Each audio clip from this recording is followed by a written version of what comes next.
정부가 올해 우리 경제 성장률을 2%로 제시했습니다. 민간 소비 회복과 반도체 수출 개선을 성장의 주요 요인으로 꼽았는데요. 적극적인 재정 정책으로 경기 반등을 뒷받침하는 동시에 외환과 부동산 등 잠재적 리스크엔 선제 대응에 나선다는 방침입니다. 임혜준 기자입니다. 정부는 올해 경제 성장률을 2%로 전망했습니다. 지난해 경기 회복 흐름을 이어 올해를 경제 대도약 원년으로 만들겠다는 구상입니다. 비교적 높은 성장률을 제시한 배경으론 민간 소비와 수출, 투자 여건 개선을 꼽았습니다. 소비 심리 회복을 바탕으로 민간 소비가 늘고 반도체를 중심으로 한 수출 개선이 전체 성장률을 끌어올릴 것으로 내다봤습니다. 건설 투자 역시 지난해 큰 폭의 부진에서 벗어나 올해는 2.4% 플러스로 전환될 가능성이 크다고 판단했습니다. 성장 견인을 위해 중소 중견 기업에 대한 시설 투자 자금과 무역 보험도 역대 최대로 공급해 내수와 수출을 동시에 지원합니다.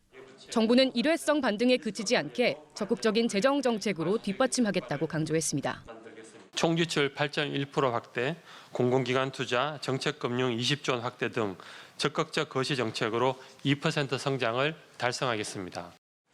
잠재적 불안 요인인 외환과 부동산 등 리스크 관리에도 선제적으로 나선다는 계획입니다. 외환 시장 변동성 완화를 위해 외환 수급 구조를 정기적으로 점검하고 해외 자본 유입을 위한 금융 규제 개선과 세제 지원도 병행합니다. 외화 유동성 스트레스 테스트에 따른 금융회사 페널티를 상반기까지 유예하고 기업의 국내 운전자금 용도 외화 대출을 허용합니다. 해외 주식을 팔고 국내 주식에 재투자할 경우 양도소득세를 한시적으로 감면하는 등의 지원입니다. 부동산 시장 안정을 위해 수도권 공공택지와 3기 신도시를 중심으로 5만 호 착공을 추진하고 청년과 1인 가구를 위한 모듈러 공공주택 공급도 확대합니다. 인구 감소 지역 주택은 세금 산정 시 주택수에서 제외해 지방주택 수요를 유도할 계획입니다.